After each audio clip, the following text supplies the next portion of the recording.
अस्सलाम वालेकुम। आज हम बड़ा एक इंटरेस्टिंग केस डिस्कस करेंगे जो मैंने ड्यूरिंग अपने रेजिडेंसी टाइम पीरियड जो में देखा था। लेकिन 10 डेज़ पहले मैंने ये पेशेंट ऑपरेट की और मैं इस पेशेंट के बारे में इस केस के बारे में डिस्कस करना चाहती हूँ, क्योंकि अगर इस तरीके के कोई भी सिम्टम्स हो तो उनको इग्नोर करके हमें उस चीज़ को ड्रैग ऑन नहीं करना चाहिए। ओके, तो अभी इस केस को डिटेल में मैं प्रेजेंटेशन में भी दिखाती हूँ। लेकिन she was 42 year old female, para 2+0 थी, जो आई मेरे पास विद abdominal डिस्टेंशन।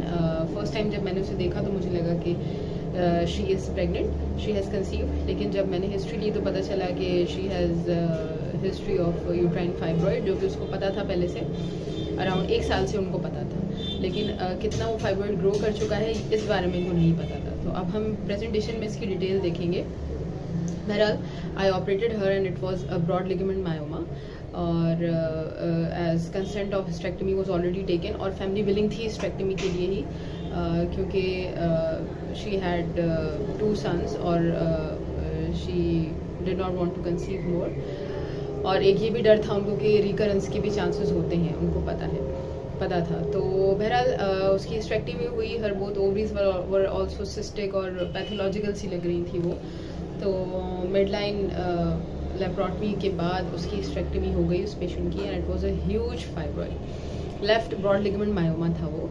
अच्छा जी, जो ब्रॉड लिगामेंट मायोमास होते हैं they are called extra uterine myomas, ठीक है, and they do not depend on uterus for the blood supply. तो अगर हम यूट्राइन आर्टरी एम्बोलाइजेशन वगैरह के ऑप्शंस भी सोचें तो they want affect their growth, क्योंकि वो यूट्रस की ब्लड सप्लाई पर डिपेंड ही नहीं करते हैं। They usually present in premenopausal females में ही होते हैं ब्रॉड लिगामेंट मायोमास। 3 टाइप्स हैं इसकी: intravenous broad ligament myoma, benign metastasizing broad ligament myoma, and leiomyomatosis peritoneus. 3 types हैं इन मायोमास की, और इनकी साइट्स हो सकती हैं they could present at vulva, rectovaginal region, gastrointestinal tract, genitourinary tract में भी ये प्रेजेंट हो सकते हैं। प्री ऑप जब भी इन पेशेंट का असेसमेंट होता है तो definitely we have to think about the renal functions, कि इनके रीनल फंक्शंस प्रॉपर होने चाहिए। So we should go for I went for renal function test which were normal. During surgery we have to take consideration and we have to be very considerate about the ureters, the adjacent structures। उसमें आपकी गट आ गई, sigmoid colon आ गया, इसके अलावा large vessels हो गई, inferior vena cava वगैरह हो गया, internal iliac artery हो गई, which can get damaged during removal of the fibroid, क्योंकि इसको आपने पूरा enucleate करके रिमूव करना होता है। Otherwise they can have the ureters wrap around them, और जब आप कैप्सूल्स उसको सही से इन्यूक्लिएट नहीं करेंगे तो the ureter can come with the traction, तो ऐसा भी होता है।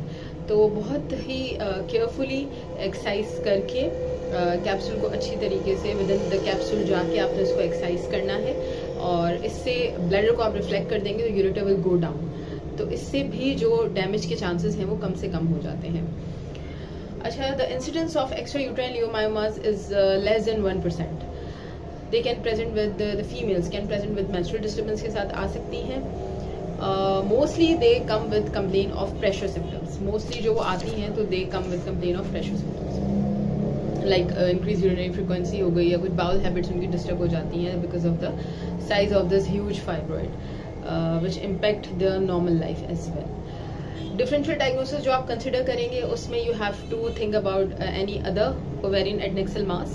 इसके अलावा it could be a pedunculated serosal fibroid, और इट कैन बी, वैसे इतनी बड़ी तो नहीं होती, but lymphadenopathies can be kept in the differential diagnosis as well.